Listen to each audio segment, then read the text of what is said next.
ভিডিওটিকে কাটসাট করে রিল বানাইয়া সাইরেন না, পুরোটা ভিডিও মনোযোগ দিয়ে শুনবেন। আমি যেখান থেকে এই নিউজটি করছি সেটা হচ্ছে বাংলাদেশের প্রথম সারির একটা গণমাধ্যম সময়ের কণ্ঠস্বর।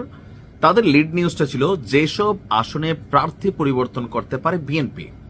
যেহেতু আমি কুমিল্লার ছেলে, কুমিল্লার আসনগুলোকে নিয়েই কথা বলবো যে আমাদের কুমিল্লাতে, বিশেষ করে কুমিল্লা 6-এ বিশাল প্রটেস্ট দীর্ঘদিন আমরা দেখেছি। সর্বশেষ গত শুক্রবারেও, সম্ভবত না জানি বৃহস্পতিবারে, একটা প্রোগ্রাম ছিল টাউন হল মাঠে।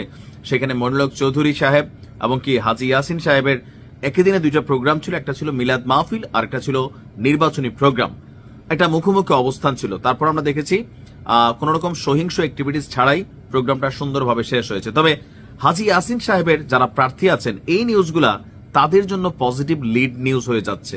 কেননা যেই সকল আসনে বিএনপির প্রার্থী পরিবর্তন করা হতে পারে সেই আসনের মধ্যে কিন্তু কুমিল্লা 6 আলোচনায় আছে, এবং কি কুমিল্লা 10ও আলোচনায় আছে, এমনকি কুমিল্লা 5ও আলোচনা আছে। মানে আমি যে আসনের ভোটার। এখন এই বিষয়গুলা যে আসন পরিবর্তন করে ফেলবে তা না, এখনো ফাইনাল হয়েছে তা না। গণমাধ্যমে একটা লিস্ট আসছে যে কোন কোন আসনগুলোতে এই মুহূর্তে ঝামেলা চলছে, আর এইখানে আসনগুলো পর্যবেক্ষণ করা চলছে। যারা বিদ্রোহী আছেন বা মনোনয়ন প্রত্যাশী ছিলেন, পাননি, তাদের সমর্থকরা প্রটেস্ট করছে। এই সকল কিছু বিবেচনা করে প্রাথমিক যে তালিকা ছিল সেখান থেকে সরে আসার ইঙ্গিত দিয়েছে বিএনপি। তো চলুন দেখি মূল নিউজটাতে। আপনার বিএনপির একটি নির্ভরযোগ্য সূত্র বলছে যেসব আসনে প্রার্থী নিয়ে বিতর্ক রয়েছে সেসব আসনে পরিবর্তন হতে পারে।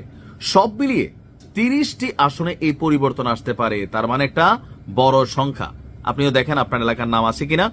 তো সংশ্লিষ্ট সূত্রটি বলছে প্রাথমিক মনোনয়নপ্রাপ্ত 236 জনের মধ্যে যাদের নিয়ে কোনো প্রশ্ন বা অভিযোগ নেই তারাই চূড়ান্ত মনোনয়ন পাবেন। কিন্তু যেসব আসনে প্রার্থীকে নিয়ে বিতর্ক আছে, যেসব আসনে মনোনয়ন প্রার্থীর অবস্থান নতুন করে সেসব আসনে আবার যাচাই বাছাই করা হচ্ছে। নিরপেক্ষ একটি প্রতিষ্ঠানের মাধ্যমে মাঠের প্রকৃত তথ্য নেওয়া হচ্ছে। আর জনাব তারেক রহমানের একজন উপদেষ্টা এই কাজে সহযোগিতা করছেন। তফসিল ঘোষণার আগে পরেও পরিবর্তন হবে। তো দেখি কিভাবে। বিএনপির মহাসচিব মির্জা ফখরুল ইসলাম বলছেন সম্ভাব্য তালিকা আমরা মাত্র দিছি 237, এটা ফাইনাল না, এখানে পরিবর্তন আসবে। আচ্ছা, আর আমরা যদি দেখি আসনগুলোর নামগুলো এবার আপনাদেরকে বলছি। বিএনপির নেতাকর্মীরা বলছেন যে বিএনপির ঘোষিত অনেক আসনে নব্য, হাইব্রিড, বিগত দিনে আওয়ামী লীগ সরকারের সুবিধাভোগী, আন্দোলন সংগ্রামে নিষ্ক্রিয় এবং দীর্ঘদিন প্রবাসী ছিলেন এমন অনেক নেতা মনোনয়ন পেয়ে গেছেন। পক্ষান্তরে তালিকায় যোগ্য, জনপ্রিয় যারা নেতা তাদের নাম নেই, এই কারণেই পরিবর্তন হচ্ছে। তারপরে সময়ের কণ্ঠস্বর পত্রিকা দিছে যেসব আসনে পরিবর্তন হতে পারে। তো আমি কুমিল্লা দিয়ে শুরু করি। কুমিল্লা 5, কুমিল্লা 6 এবং কুমিল্লা 10। তার মানে আমাদের কুমিল্লার এই 3টা আসনেই ব্যাপক পরিবর্তনের ইঙ্গিত আসতেছে। আবার নাও হইতে পারে, এটা কিন্তু ইঙ্গিত। গণমাধ্যম লিখছে পরিবর্তন হতে পারে, হয় নাই কিন্তু এখনো, নাও হইতে পারে, বাট হওয়ার চান্স আছে যেহেতু এখানে বড় বড় প্রটেস্ট হচ্ছে।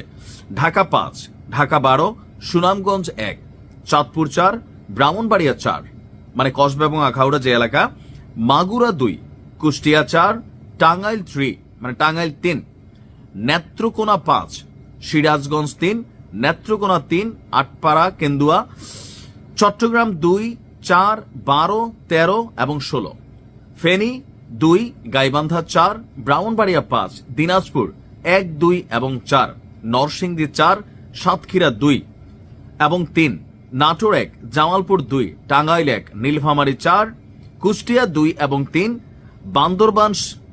বান্দরবান, তারপর হচ্ছে শেরপুর 2, হবিগঞ্জ, জয়পুরহাট 1 এবং 2, ময়মনসিংহ 3, 6, 9 এবং 11, মুন্সিগঞ্জ 1, তারপর হচ্ছে যে কিশোরগঞ্জ 5, তারপর হচ্ছে কুড়িগ্রাম 1 এবং 3, রাজশাহী 1, 3 এবং 4, ব্রাহ্মণবাড়িয়া 5, রাজবাড়ী 2, নওগাঁ 1, 3 এবং 4, পাবনা 4 এবং মৌলভীবাজার 2। এসব আসনে প্রার্থী পরিবর্তনের দাবিতে আন্দোলন চলছে এবং এর মধ্যে কিছু আসনে প্রার্থী পরিবর্তন আসতে পারে। বিএনপির ভেতরে আলোচনা চলছে। সর্বমোট মিলেয়া 30টা আসনে এই পরিবর্তন আসতে পারে। এখনো এটা ফাইনাল না, গণমাধ্যমে আসছে নিউজটা, সেই কারণে আপনাদের সামনে দিলাম। তবে যারা সমর্থকরা আছেন, মনোনয়ন যারা পাইছেন, বা যারা পান নাই তারা এমন কোনো কর্মকাণ্ড করা যাবে না, হয়তো আপনার নেতার নামটা মনোনয়ন থেকে বাদ নাও দিতে পারে, কিন্তু আপনি অতি উৎসাহী হইয়া এমন কোনো ভূমিকা করে বসলেন যেটার কারণে আপনার নেতা মনোনয়নটা হারাইতেও পারে। আবার যারা মনোনয়ন পান নাই, পাইতে পারেন, তাদের নেতা কর্মীরা এমন কোনো আচরণ করেন না যে আপনাদেরকে দিলে আপনারা সরাকে ধরা জ্ঞান করে ফেলবেন। প্রথমেই তো নিজেরা নিজেদেরকে কাটবেন। এটাই বাংলাদেশের রাজনীতির সিস্টেম, যে প্রতিদ্বন্দ্বী কনফ্লিক্ট যেখানে আছে, এক নেতা আরেক নেতারে কাটে, এক কর্মীরা আরেক কর্মীরে কাটে। দিন শেষে আপনারা সবাই এক দলের রাজনীতি করেন, এটা মাথায় রাখতে হবে।